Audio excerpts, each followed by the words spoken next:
Election का माहौल है। तमाम जमातें आपको बता रही हैं कि कैसे इलेक्शन कैंपेन के अंदर से वो नारे लगाएंगी, उसको ट्रांसलेट करेंगी उन प्लान्स में जिसके ज़रिए मुल्क की किस्मत तब्दील हो जाएगी। लेकिन मुल्क की किस्मत है कि हतमी तौर पर तब्दील हो ही नहीं रही। इलेक्शन करीब है, साल का अख्ताम है। हम पाकिस्तान की मईशत के खदोखाल ढालने वालों से बात कर रहे हैं और जानना चाह रहे हैं कि पिछला साल उनके तजर्बात कैसे रहे और आने वाले साल में नई हुकूमत से उनकी तवक्कुआत क्या होंगी। तो जिस मुल्क के अंदर इंडस्ट्रियल रेवोल्यूशन आता है उस मुल्क की किस्मत तब्दील होती है। तो हमारे पास तकरीबन तमाम स्टेक होल्डर्स यहाँ पर मौजूद हैं। सबसे पहले मैं तारुफ करवाना चाहूँगा शहबाज राना साहब का, जो सहाफ़ी हैं, माहिर मईशत हैं, एक्सप्रेस न्यूज़ से इनका ताल्लुक़ है। ये मीडिया के स्टेक होल्डर हैं जो हमें बताएंगे कि कहाँ पर इनको सुकम लगता है बिजनेस और पॉलिसी के हवाले से। आपका शुक्रिया, आपने हमें ज्वाइन किया। साकिब रफीक साहब सदर है Rawalpindi chamber of commerce and industry के, आपका बहुत शुक्रिया, आपने हमें ज्वाइन किया। उनके बराबर में अजमल बलोच साहब सदर है ऑल पाकिस्तान ट्रेडर्स एसोसिएशन, आपका भी बहुत शुक्रिया। चौधरी नदीम राउत साहब साबिक सदर Rawalpindi chamber of commerce and industry और चेयरमैन है रवात इंडस्ट्रियल स्टेट, आपका भी बहुत शुक्रिया। और उनके साथ हमजा अनवार साहब बिजनेस डेवलपमेंट मैनेजर जायद लतीफ़ खान सिक्योरिटी, आपका भी शुक्रिया। हम उम्मीद करते हैं कि कराची से हमें अब्दुर्रहमान चनॉय साहब जो चनाय ग्रुप को रिप्रेजेंट कर रहे हैं, new generation big ticket businessman, वो भी हमें ज्वाइन करेंगे। तो स्टार्टिंग विद यू, अगर मैं साकिब साहब आपसे बात का आगाज़ करूं, तो पाकिस्तान उस तरह तरक्की क्यों नहीं करता? अगरचे हम देखें तो पॉलिसी के एतबार से आपको हमेशा फेवरेबल लोग मिले हैं। नवाज शरीफ बिजनेसमैन, शहबाज शरीफ बिजनेसमैन, खाकान अब्बासी साहब businessman, Imran Khan businessman. Business तो ठीक किया ना उन्होंने, लेकिन वो बिजनेस फ्रेंडली हैं। फाइनेंस मिनिस्टर्स देख लें तो उसके अंदर भी आपको बिजनेस के लोग नजर आते हैं। कॉमर्स मिनिस्टर देख लें तो वो भी बिजनेस के लोग नजर आते हैं। तो पॉलिसी मेकिंग भी है, जरूरत भी है, तो हम फिर इनकलाब क्यों नहीं लाते? अच्छा, thank you very much Talat साहब, very valid question and very important question start with this programme. हुआ क्या पिछले चंद सालों में या पिछले चंद दिहाइयों में? पॉलिसी ज़रूर बनी बट पॉलिसी की कंसिस्टेंसी नहीं बन सकी।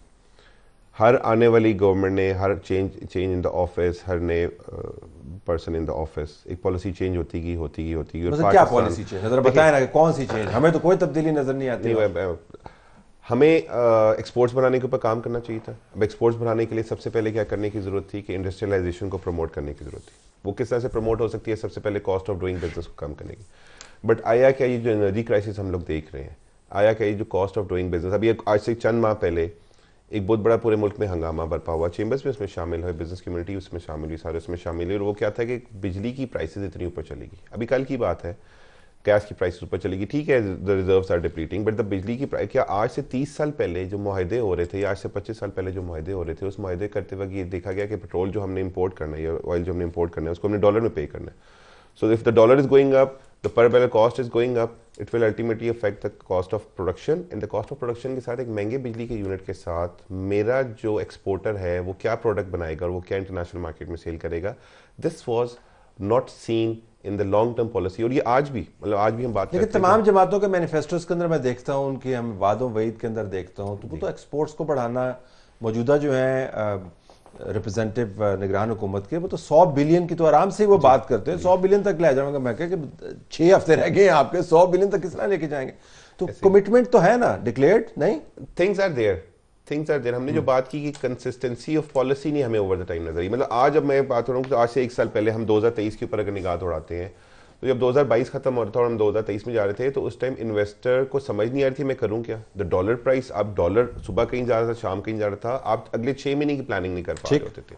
ठीक है, आपको ये नहीं पता था कि मैंने करना क्या, इंपोर्टर को ये नहीं पता था कि मैंने अगले महीने क्या करना है, एक्सपोर्टर को ये नहीं पता था कि मैंने अगले महीने, जिसके ऊपर आप बिल्कुल, थैंक यू तलत साहब। मैं बिल्कुल इस पे कमेंट करना चाहूँगा। देखिए, बात यह है कि हमने पीछे जो एक मैसिव किस्म का सर्च देखा है डिवैल्यूएशन पे।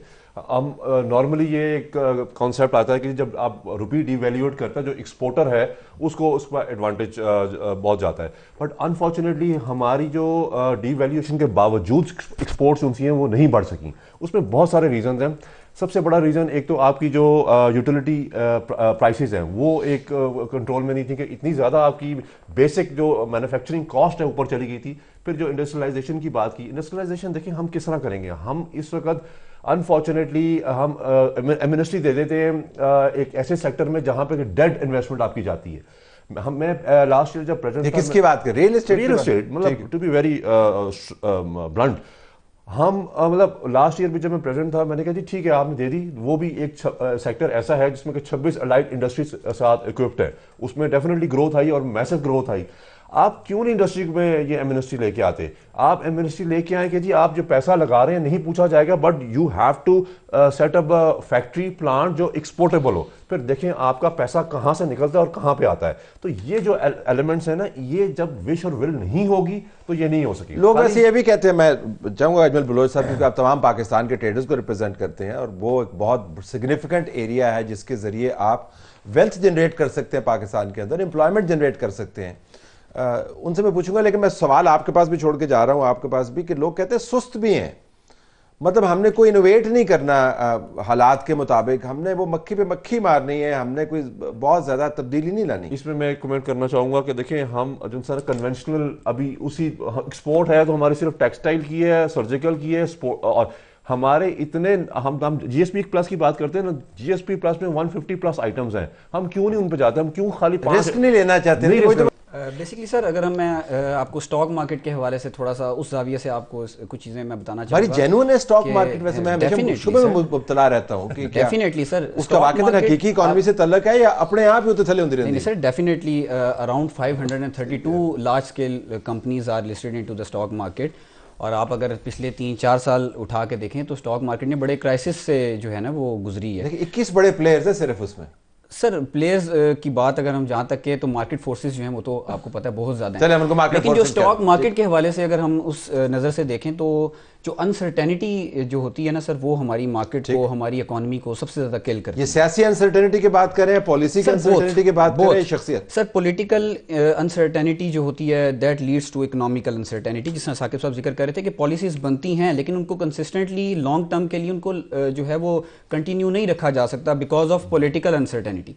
पॉलिटिकल अनसर्टेनिटी से तमाम जो मुश्किलात आती हैं वो सबसे पहले आप देख लें कि जब जब पॉलिटिकल अनसर्टेनिटी आई है, हमारी स्टॉक मार्केट्स भी गिरी हैं, हमारी इन्फ्लेशन भी राइज हुई है और उसके अलावा दीगर मुश्किलात का सामना जो है वो हमें करना पड़ा है। आपकी एक डिमांड है कि गैर यकीनी की जो सूरत हाल है, चाहे पॉलिसी से मुतल्लिक हो, बयानात के हवाले से हो या सियासियात के हवाले से हो, वो खत्म होनी चाहिए। एग्जैक्टली अगर आप हम पिछले 3 मंथ्स को भी उठा के देख लें तो एक अनसर्टेनिटी थी डिफॉल्ट की।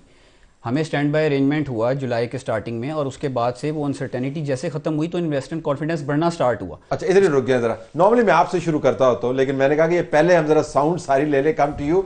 हम टेक ऑफ नहीं करते, हम जो हमारा रनअप बहुत तवील हो जाता है, रनअप के अंदर हमें लगता है हम टेक ऑफ करने वाले हैं लेकिन फिर हम टेक ऑफ नहीं करते, उसकी क्या वजह? देखिए तले साहब, एक तो बड़ी खुशी की बात है कि हमारे जो दोस्त बैठे हुए इनको पता है कि मिसाइल क्या है। जो चीज़ एक मिसिंग थी इनके पॉइंट में कि हम ये करने जा रहे हैं, मे बी उसके ये लेटेस्ट स्टेज के ऊपर है।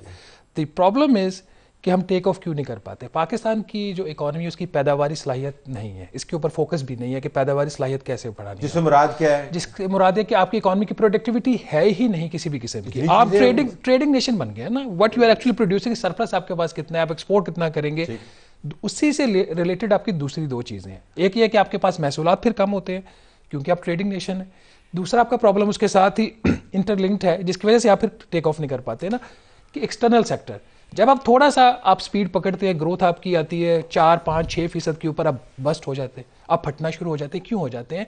क्योंकि वो जो ग्रोथ आ रही होती है वो सस्टेनेबल नहीं होती। वो जो ग्रोथ आप कर रहे होते हैं, या डोमेस्टिक बैंकों से कर्जा लेके कोई प्रोजेक्ट शुरू कर लिए, या बाहर से पैसा पकड़ा, उससे आपने अपनी इंपोर्ट्स को फाइनेंस कर लिया, वो इंपोर्ट्स चली तो इनकी दुकानें चलना शुरू हो गई, वो पैसा शायद रियल एस्टेट में चला गया। जो productive sector of the economy है वहां पे पैसा नहीं जा रहा। वो क्या है? ना तो वो स्टॉक मार्केट है, ना ही वो रियल एस्टेट। वो क्या है? वो आपकी फैक्ट्रीज हैं। आप इंडस्ट्री, और इंडस्ट्री में भी आप डोमेस्टिक को तो आपने जो कंज्यूम करवाना है सो करवाना है, एक्सपोर्ट ओरिएंटेड इंडस्ट्री आपको चाहिए। प्रॉब्लम क्या होता है? अच्छा ये अब इस पे रुकिए जरा, आपको स्मॉल स्केल चाहिए, मीडियम साइज चाहिए, या टॉप स्केल पे तो इंडस्ट्री आपकी ठीक है, अगर जब वो खत्म ही हो रही है, आप रीलोकेट भी कर रहे हैं, तो किस स्केल पे आप बात कर रहे हैं? हर स्केल पे? अगर आप जर्मन मॉडल देखें, आप दूसरी कंट्रीज का मॉडल देखें ना, तो वो स्मॉल एंड मीडियम एंटरप्राइजेस का ज्यादा करते हैं। जर्मनी में 60 से 70% स्मॉल एंड मीडियम एंटरप्राइजेस हैं। ये जो छोटी फैक्ट्रियां होती हैं, जिसको ये कुछ कॉटेज इंडस्ट्री होती है, कुछ आपकी दूसरी होती है, ये ज्यादा नौकरियां देती हैं। ये उन लोगों को भी नौकरियां दे रही होती हैं जिनकी उतनी क्वालिफिकेशन और मुकामी वेल्थ क्रिएट करते हैं, मुकामी वेल्थ क्रिएट करती है लोकल लेवल पे। डेफिनेटली देखिए इसमें बड़ा आसान देखिए एक तो बात इनकी बिल्कुल ठीक है, जो कंसिस्टेंसी इन पॉलिसी है ये बहुत जरूरी है। आप कोई भी कंपनी आती है, अपना कोई प्रोजेक्ट लेके आती है, अगर 6 माह बाद उसका टैक्स रेट चेंज हो जाएगा, इंटरेस्ट रेट चेंज हो जाएगा, आपका जो एक्सचेंज रेट है उसमें इतनी वेरिएशन आएगी, चाहे ऊपर या नीचे जिस तरफ भी, वो काम नहीं कर सकता। बट द प्रॉब्लम इज कि जो हमारे इस वक्त के हालात हैं, अगले 2 से 3 साल ये इनकंसिस्टेंसीज रहेंगी। आप नए IMF के प्रोग्राम में जा रहे हैं, वो आपको उसकी अपनी रिक्वायरमेंट्स होंगी, आपको इसी किस्म की और चीज़ें देखनी पड़ेगी। मैं फ्रैंकली मुझे एक प्रॉब्लम है बिजनेस कम्युनिटी से, इनकी जो कंट्रीब्यूशन उसको तो कोई डिनाई नहीं कर सकता ना, हमारी इकॉनमी लोगों की वजह से चलती है। ये हमेशा मराद की बात करते हैं, ये कहते हैं हमने टैक्स नहीं देना, हम ये कर रहे हैं वो कर रहे हैं। मुझे याद है 2013 में या 14 में इसहाक डार साहब ने वो 0.6% जब कैश विड्रॉल के ऊपर टैक्स लगाया था, तो इन्होंने कहा, जाके वादा किया कि इसको कम करवा लो, हम इतने लाख हमारे जो लोग हैं वो टैक्स नेट में आ जाएंगे। वो उतने लाख आज तक नहीं, अभी भी हजारों की बात हो रही है, सैकड़ों और हजारों की। The problem is tax amnesty either to the industrial sector और द रियल एस्टेट सेक्टर, दोनों सोल्यूशन नहीं है। हर सेक्टर को अपना बोझ उठाना है। होलसेल और रिटेल आपकी इकोनॉमी का 19% है, टैक्स में कंट्रीब्यूशन इनकी 3% भी नहीं है।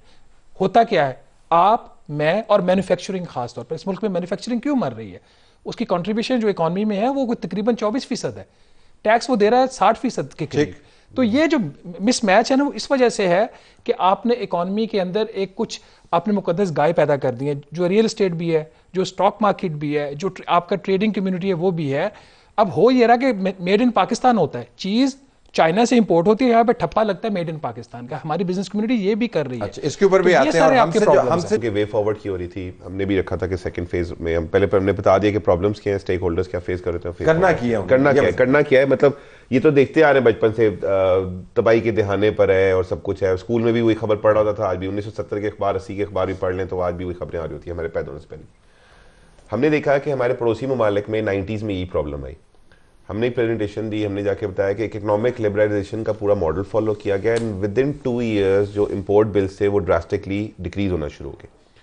सो हमें क्या प्रॉब्लम है कि हम उन मॉडल्स को अडॉप्ट नहीं करते। इस वक्त दुनिया की कुछ कामयाब इकोनॉमीज जो हैं उन लोगों ने इकोनॉमिक लिबरलाइजेशन में है क्या, रेटिविज्म को खत्म कर दिया, ब्यूरोक्रेसी को थोड़ा सा खत्म कर दिया, लाइसेंसिंग लेना, NOCs लेना आसान कर दिया। BFC ने किया। इंसेंटिव्स की आप बात करिए, इनेबलिंग आपने माहौल पैदा किया जिसके अंदर आप बिजनेस करना आसान है। जरा इसके ऊपर क्लोजिंग की तरफ हम आते हैं और एक राउंड और करेंगे, but go your take on this. अभी तक जो बात है, इन्होंने जितनी भी बातें की हैं वो बहुत अच्छी बातें, और यही एक आपका हल भी है। पहली 2-3 जो चीजें ये करने, जो भी अगली गवर्नमेंट आती है आफ्टर इलेक्शंस, उसको 5 साल तक चलने दें, 6 माह बाद उसकी लेग पुलिंग ना करें। 5 साल अगर कोई भी गवर्नमेंट, इवन प्राइम मिनिस्टर भी, जब अगर वो खुद ना चलना चाहे तो नहीं, वो फिर आपको फैसला करेगा। वैसे मैं कहता हूं हुकूमत के परफॉर्मेंस भी होती है, ठीक है, और लोगों के पास फिर भी 5 साल चले। ममालिक के अंदर होता है, मतलब हिंदुस्तान में कितनी कोलिशन हुकूमतें आई थी 90s के बाद। देखिए, अगर बरतानिया के अंदर आप देख लें, अब तो वो उनके, हमें कंसिस्टेंसी चाहिए। बिल्कुल, अच्छा, पॉलिसी कंसिस्टेंसी तब तक नहीं है जब तक आपकी एक किचन कैबिनेट बैठी नहीं है 5 साल के लिए, वो काम नहीं कर रही। नया पहले ये होता था कि आपकी इकोनॉमिक पॉलिसी चेंज होती थी हुकूमत चेंज होने से।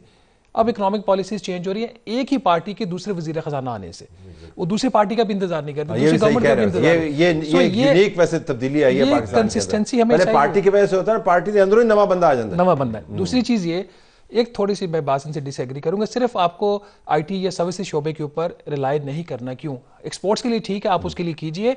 पाकिस्तान में अनएम्प्लॉयमेंट बहुत ज्यादा है और जो नौकरियां हैं वो आपको मैन्युफैक्चरिंग देगी, तो मैन्युफैक्चरिंग को प्रायोरिटी देनी पड़ेगी। But priority does not mean कि आप उनको कोई टैक्स एमनेस्टी उठा के दे दें, इंसेंटिव्स दें। तीसरा आपका जो स्ट्रक्चर्स हैं, टैक्सेस के स्ट्रक्चर, उनको ठीक करें, जो नहीं दे रहे उनसे लें, जो ज्यादा दे रहे हैं उनका कम करें। उसके साथ ही जो अखराजात हैं उनको ठीक करें। जब आपका ये मॉडल ठीक हो जाएगा तो आहिस्ता आहिस्ता जो एक नेगेटिविटी का एक पर्सपेक्टिव पाकिस्तान के ऊपर हमेशा रहता है वो कम होना शुरू हो जाएगा। बट ओवरनाइट कुछ नहीं होगा। अच्छा, नहीं, ही इज राइट, लेकिन बात वही है कि आपको जो IMF का प्रोग्राम उसको पर्सपेक्टिव में रख के आपको इकोनॉमिक रियलिटीज को, एलिफेंट इन द रूम, बिल्कुल बाईपास किया। एक जो हनीमून पीरियड कहा जाता है ना, उसका मतलब ये नहीं आता तो आते हुए सब कुछ ठीक कर देगी हुकूमत जो भी होती है, उसने आते हुए ये करना। तो जो मुश्किल फैसले हैं वो ले लेते हैं और रिलेटिवली वो अनपॉपुलर भी नहीं होते। तो इलेक्शन के बाद उसकी तैयारी कीजिए, अगले बजट तक जो अगला IMF का प्रोग्राम आएगा वो इससे ज़्यादा टफ आएगा और इसमें कंसिस्टेंसी चाहिए होगी। चार्टर ऑफ इकोनॉमी जो है मैं इसको नहीं मानता। हर पॉलिटिकल पार्टी की जो आपने बात की है उसका अपना एक विजन होता है, उसका अपना एजेंडा होता है, उसको इंप्लीमेंट करना चाहिए। करप्शन का जो नैरेटिव है वो दफन कर देना चाहिए। उसकी वजह कि करप्शन ने पाकिस्तान को इतना नुकसान नहीं पहुंचाया, करप्शन के नैरेटिव को इस्तेमाल करके जो पाकिस्तान को नुकसान हुआ वो उससे कहीं ज्यादा है।